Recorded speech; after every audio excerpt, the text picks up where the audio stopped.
Hi, Webworkers. So, on this video, I will teach you how to create an effective resume or a CV. And the question is, bakit kailangan ituro pa yung paggawa ng resume or CV if very simple lang naman siya? And I know guys na nagagawa nyo rin naman to, 'di ba? I mean, nakapagpasa na kayo ng applications before, so that's for sure nakagawa na kayo ng resume or CV. But of course, the market is changing and as a strategies, I really do believe na makukuha nyo lahat ng bagay if nag-strategize kayo.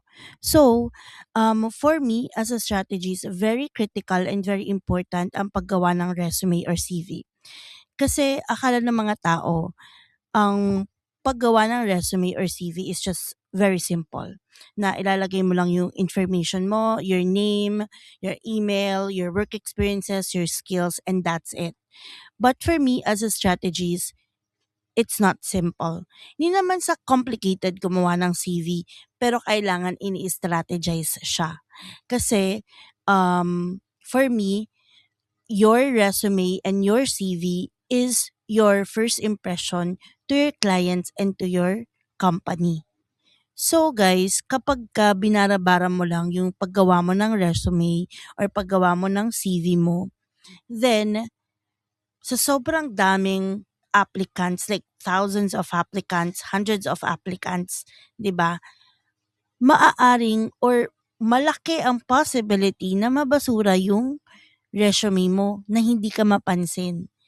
And yun yung nakikita ko sa maraming tao ngayon na kaya sila nahihirapan humanap ng work or nahihirapan sila humanap ng client. Kahit ang dami-dami na nilang pinasahan, like hundreds of applications na yung pinasahan nila. And that is because yung resume nyo is hindi nag stand out. So, this video will focus on how we can strategize your resume so that you can stand out. Okay? So, first, our objectives. So, to be able to create or revise your resume or CV. So, dito lang muna tayo sa number one kasi ang focus natin for this video is resume. Okay? So, first off, yung templates na highly recommended ko when creating a resume is first the Harvard resume templates and Yale resume templates. Actually guys, very simple lang din naman tong resume na gagawin natin. Kasi I highly advise guys na every time magsasend out kayo ng application, each company, it should be a different resume as well. So, hindi tayo magpapasa ng isang resume lang sa lahat ng a-applyan nyo. So, different application, different resume. Different position, different resume. Okay? So now, we're going to create a resume using AI. And yung AI na gagamitin natin is ChatGPT. So, gagana dito yung ChatGPT na free version. So, hindi nyo kailangang mag-subscribe, ganyan. So, when creating resume with AI, I have two things. So, first is we should start each sentence with an active verb and add numerical metrics. So, for this two, actually, this applies to the description ng mga work experiences yung. So, let me just show you yung example ng Harvard resume templates. So guys, yung recommended kong resume template is searchable naman siya sa Google. So kailangan nyo lang i-search yung Harvard resume templates. And then, usually, ito yung mga nasa unahan. Make sure na talagang from Harvard site siya. And then, you can choose kung alin dito yung gusto mo. So, I have an example for us. Ito. So, ganito yung magiging itsura niya. Okay? So, yeah, ito yung advisable ko na resume template. And then, guys, meron din akong ginawa na resume template. Okay? So, explain ko sa inyo bakit ganito yung atake ko sa resume. So, I have this one. This is yung ginagamit ko talaga na resume template sa applications ko. So, This is Harvard resume template pero iniba-iba ko lang siya. Kasi 'di ba doon kanina sa resume template ng Harvard is that um yung information mo and then education na siya agad. So sa akin, information mo and then professional summary. So nilagay ko si professional summary sa unang-una kasi syempre siya yung unang makikita and this is like a glimpse of your work experiences, 'di ba? Work experiences mo, mga na-handle mong tools, ganyan. So parang one stop shop siya dito sa taas, 'di ba? May kita mo na agad kung anong work mo before, anong mga na-handle mong tools. And then next one is key skills. Okay? So nilagay ko siya second to the professional summary.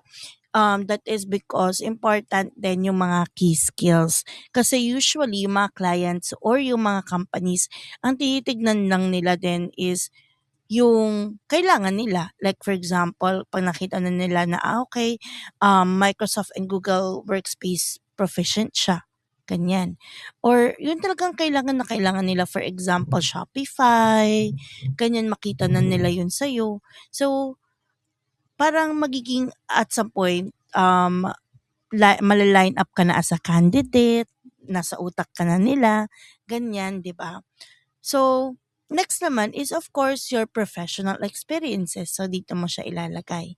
And then, nasa dulo na yung education and certifications. And why? Bakit? So, nilagay ko siya sa pinakadulo because kasi usually guys, sa freelancing naman, yung mga client or yung mga companies, tumitingin naman sila sa mga experiences mo.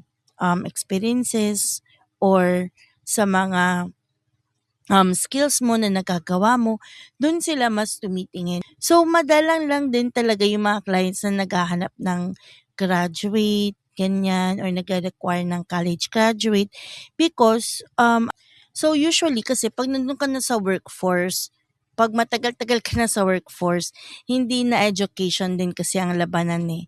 Yung knowledge mo na, yung skills mo na, yung labanan dyan, hindi na yung kung graduate ka ba ng college, ganyan. So, yung labanan na is kung ano yung magagawa mo at kung ano yung nagawa mo. Ganon. One important thing as well, guys, is dapat yung inyong resume is ATS friendly. Okay? So, ano ba yung ATS? ATS means Applicant Tracking System. So, in today's era, na AI era na tayo, so everything is already AI. Even sa mga job portals or sa mga job hirings, AI na tayo lahat. Okay? So usually, yung mga companies or clients na hundreds and thousands of applicants or applications yung nare-receive nila, usually hindi na nila nababasa yan. Okay? At saka, grabe no kung babasahin pa nila yan, sobrang dami na talaga. And iilan lang din yung mga recruiter nila. Kaya din ngayon sa job hiring, gumagamit na sila ng AI. So, paano ba si AI nag-work? So, usually, nag-work si AI sa initial application or sa initial screening. So, pag send mo ng application, usually, nire-read na yan ni AI. Kaya kailangan ATS-friendly yung inyong resume. So, sa akin, para malaman ko na ATS-friendly yung app yung aking resume, kailangan na-highlight ko siya ng buo. Pag na-highlight mo siya ng buo, ibig sabihin, nai-scan din siya ng buo ni AI. So, baka kaya walang masyadong feedback sa'yo, i-check mo kung ATS friendly yung resume mo. And dapat, hindi din dapat yung nahahati, yung nagkakaroon ng column, yung resume, hindi siya ATS friendly. So, going back, AI na nga yung nag-i-initial reading or nag-i-initial scan sa resume mo.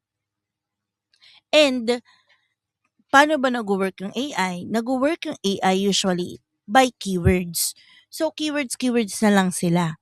So, for example, kailangan lang for the job na in-applyan mo, kailangan nila Shopify, kailangan nila CRM, kailangan nila Microsoft Office, ganon. So, si AI, i-scan lang niya yung mga keywords na kailangan for the job na ina-applyan mo. So, minsan naliligwak ka na agad or hindi na napapansin yung resume mo because hindi siya aligned sa kung anong hinahanap ng ina-applyan mo. Okay? So, that's one thing. So, dun naman papasok yung next strategy natin. Kasi, syempre, kung keywords pala si AI, then paano natin malalagay yung mga keywords na kailangan for the job na ina-applyan natin? So, dito papasok si ChatGPT. So guys, para magamit natin si ChatGPT, gagamit tayo ng prompt. And personally, ito yung prompt na ginagamit ko. Create an ideal CV for job below. Start the sentence with an active verb and add numerical metrics. So, ito na yung chat GPT ko. So, ilalagay ko na siya dito.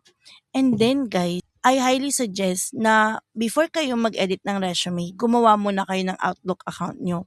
Kasi pwede na kayong mag-edit sa OneDrive. So, yung mga resume ko is nasa OneDrive lang din sila. So guys, I highly advise na before kayo mag-edit ng resume, gumawa muna kayo ng Outlook account nyo. Para dito na lang kayo mag-edit ng mga resumes nyo. Katulad ko, nasa OneDrive na lang din. So, for example, nasa OneDrive nyo na to, ang gagawin nyo lang naman, once na download nyo na yung template nyo, i-upload nyo siya sa OneDrive and then bubuksan nyo. So, pag nabuksan nyo, magiging ganito na yung itsura niya. And then, file, create a copy lang kayo. And then, ang ating format para sa file name is your first and last name, underscore CV, underscore the company name. So, palitan natin to ng, for example, company name. Okay? So, bakit siya ganyan? Bakit ganyan yung format ko? That is because, guys, sabi ko nga sa inyo, hindi tayo nag-a-apply lang ng isang resume per job. Okay? Per job na ipapasa mo, iba't ibang resume siya. Kasi hindi naman sila pare-parehas ng keywords, 'di ba? Yun din kasi yung habol natin. So ayan, para ma-backtrack mo siya dito kasi mamaya mag-reach out sa yung job, like matawag ka for initial interview, ganyan. And then, di mo na alam kung ano yung pinagsusulat mo dun sa resume mo. So, might as well gumawa ka na lang ng Outlook para nandito na lahat ng resume mo. Mahanap mo na siya. Plus, pag nag-send tayo ng resume guys, di ba kailangan PDF? So, you don't need to worry because click ka lang ng file and click ka lang ng export, i-download mo na siya sa PDF. Di ka na, no need na para mag-convert pa. Di ba? And then, attach mo na lang once you send an application.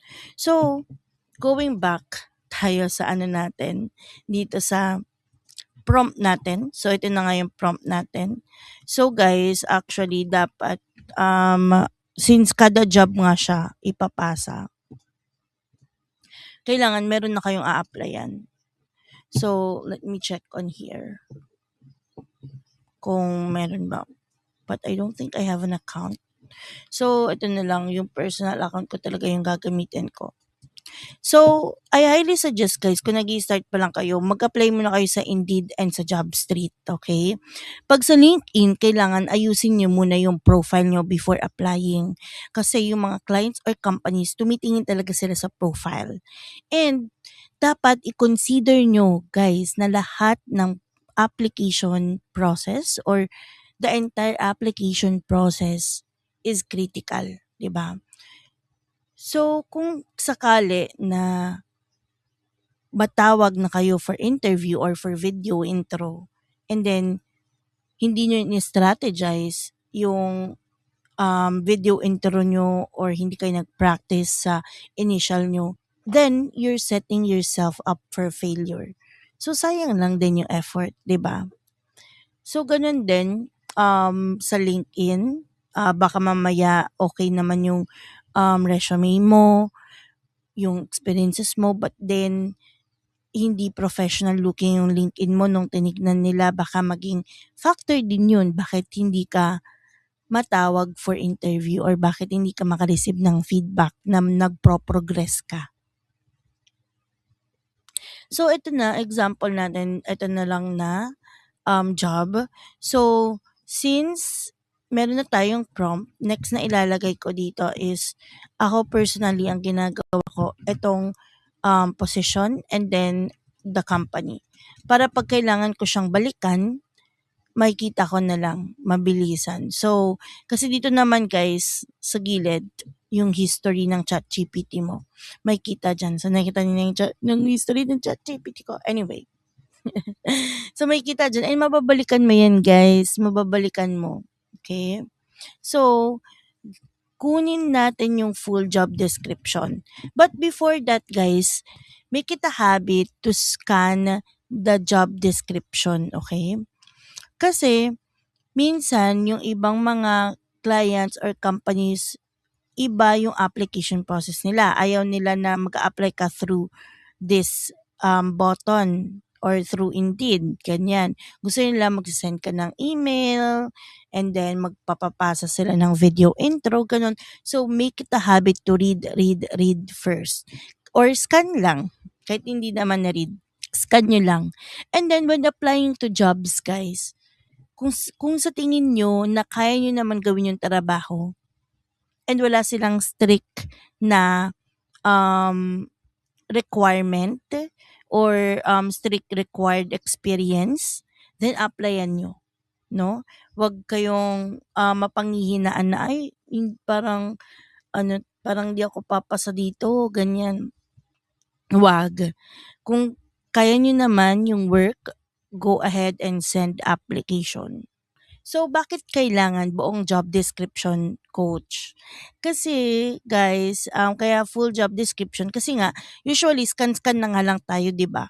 So, hindi na natin alam ano ba yung mga keywords na dapat nakalagay sa resume natin para maging effective yung application natin, 'di ba? So, si ChatGPT nagagawa nun, siya na magbabasa niyan, siya na magbibigay sa iyo, hinahanap nila organized, proactive, ganun. 'Di ba? O, update calendars. So, yung responsibilities mo dito mag-update ng calendar. So, for sure, ilalagay yan ni ChatGPT, 'di ba?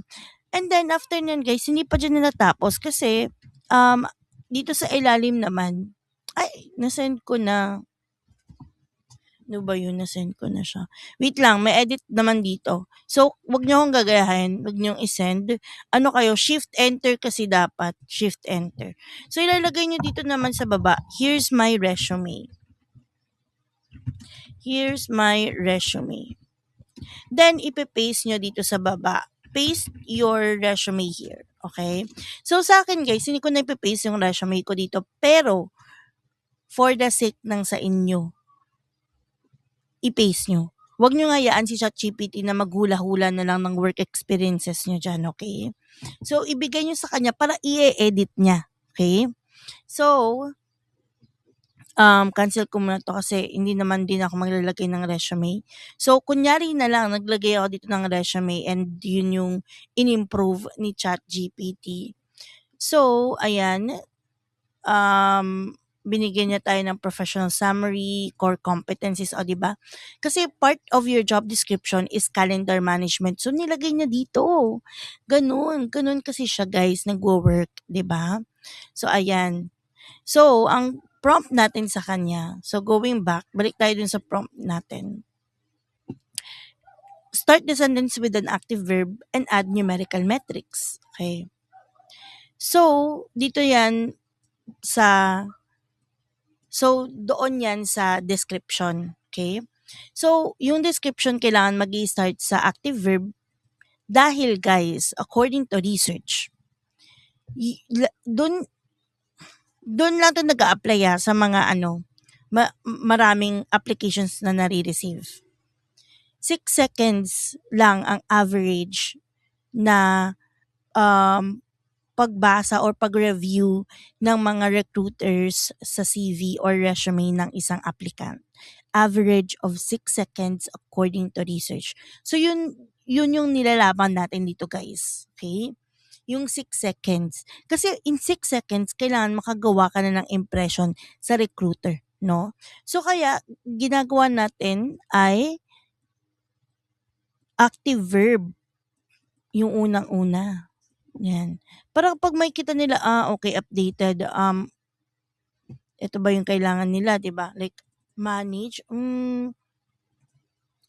so para din makita nila ng in a glimpse or in a glance yung mga kailangan nila. Like for example, kailangan nila na nag-organize. Makita ni organize, okay, 'di ba? Makita nila yung manage, baka basahin nila, 'di ba? Next is the numerical metrics, guys. So, numerical metrics, kasi kung makikita niyo naman dito, 'di ba, mapapatingin kayo sa numbers. Mapapatingin kayo sa numbers. So guys, nakakuha din yan ng attention, yung mga numerical metrics na yan. Kaya nilagay natin sila dyan. Okay? Kasi nga, ang nilalaban natin dito ay 6 seconds. 6, 7, charis. Hindi. So, ayun na nga, 6 seconds nga. Kailangan makamake tayo ng impression kay recruiter, di ba? Dapat parang maging interested siya na basahin yung inyong CV. Ganon. So, kaya nilagay natin 'to kasi baka makita niya 200 plus, ano kaya 'to? So, babasahin niya 30%, ano yung 30%? Gano'n, 'di ba? Ganyan. And then, ano pa ba? And guys, reminder lang, make it a habit pa din na i-check at basahin yung binigay ni ChatGPT, okay? Kasi baka mamaya OA naman yung mga numbers dito, 'di ba? 'Di naman talaga 'yan yung realistic na ginagawa niyo sa work niyo. So, palitan niyo lang din sa kung anong realistic na talagang ginagawa niyo. And then guys, I also highly suggest na gumawa kayo ng tracker niyo. So, this is my sample tracker. And ang dami ko na in-applyan. Dito sa column A, action needed, company position, work setup, where did I apply, link, status, date applied, resume, and the result, and comments. Yun lang yung mga nilagay ko dito na mahalaga for me. And then passing rate. So, dito naglagay na ako ng action needed para kung sakali na meron akong ifa-flag kasi meron pa akong kailangan ipasa. So, alam ko na. And then, ayan, this is for backtracking purposes, no? And then pala, one more thing guys, pag prompt kayo kay ChatGPT, kasi 'di ba, gagawin niyo 'to kada apply, kada job application, no? So, sa next after mag-generate ni ChatGPT, syempre ipe-paste, ika-copy paste niyo na 'yan doon sa resume templates niyo, and then on to the next, 'di ba? Tapos next application na ulit, ano na naman kayo, magpo-prompt na naman kayo. So, I highly advise na 'wag na kayong mag-thread dito. 'Wag na kayong mag-thread diyan. Kasi malilito din si ChatGPT eh. And tsaka 'pag na-invite kayo for interview or what, hanapin niyo na lang yung mag-thread na lang kayo 'pag related kay same job. Kunyari related kay Volo Hire. Sabi ni Volo Hire naka-receive kayo bukas ng magpasa ka daw ng video intro or magpasa ka daw ng cover letter. So papagawain natin si ChatGPT ng cover letter and dun lang kayo magte-thread, okay? So, 'wag na kayo mag-thread dito 'pag ibang job na yung i pag ibang job naman na yung gagawin nyo. So, new chat na lang kayo palagi. Okay? Tapos, dyan na, yan, new job na lang kayo, dyan na kayo mag-edit. So, sa akin, ganun ko siya ginagawa. And so far naman, actually, ang bagal nga din ng progress ko. Kasi, 50 applications yung nasend ko from May 19. And then, siguro sabihin natin mga hanggang June 2. Mga hanggang June 2. Ganyan. So, 50 applications pa lang yung nasa-submit ko and parang nakaka-5 pa lang ako, 5 na feedback. So, I've been in 3 initial interviews, 1 assessment, and then yung isa pang third step na ako. Okay? So, ayun, medyo mabagal siya. Pero nakaka-receive naman ako ng mga feedback. 'Di ba parang 1 week pa lang ata ako sa application, naka-receive na ako ng feedback. So, talagang nagwo-work yung ano natin guys, yung strategy natin kung gano'n.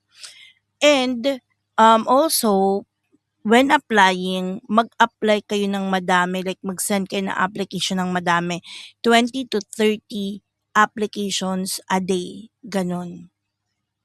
So sabi ko nga, you don't disqualify yourself pag alam niyong kaya niyo naman yung trabaho and wala silang strict requirement for experience, then applyan niyo lang guys. Send lang kayo ng application. Di niyo naman din kasi alam kung matatawag kayo or hindi, kaya send lang ng send. Guys, another reason why we need to use ChatGPT or why we need the help of AI in creating our resume or CV, that is because if naririnig niyo yung ibang mga tao na wala silang relevant experience or wala silang experience sa position na ina-applyan nila. For example, sobrang layo talaga ng position mo before, 'di ba? Career shifter ka, magta-transition ka sa VA, iba yung work mo before, like totally ibang-iba, 'di ba? So, I really don't believe as a strategist, I really don't believe na yung mga tao hindi sila natatanggap sa trabaho just because wala silang experience or malayo yung previous work mo doon sa work na ina-applyan mo. Because I really do believe na lahat ng work natin na ginagawa is meron silang tinatawag na transferable skills, no? So, meron kang transferable skills na natutunan mo from your previous experience na definitely magagamit mo doon sa bago mong experience, 'di ba? Or sa bago mong ina-applyan. Ganyan. I think what we just need to do is we should do a better job of telling companies or telling client why you should be a good fit for the company. Okay? So para sa akin it's a matter of positioning, no? So like for example, let's say you're in the military and then you want to transition and work as a virtual assistant. I really don't believe that you won't get hired as a virtual assistant just because hindi relevant yung work experience mo. But if you position yourself in a way na yung transferable skills mo na natutunan mo in military is valuable as a virtual assistant, then you might get the job. So remember guys na we are selling ourselves, we are marketing ourselves, no? Dun sa mga clients and sa mga companies. So, parang pagandahan lang din yan ng pagbenta mo sa sarili mo. So I think yun lang naman yung strategy natin for creating a resume or CV. And see you on our next video guys. Bye for now.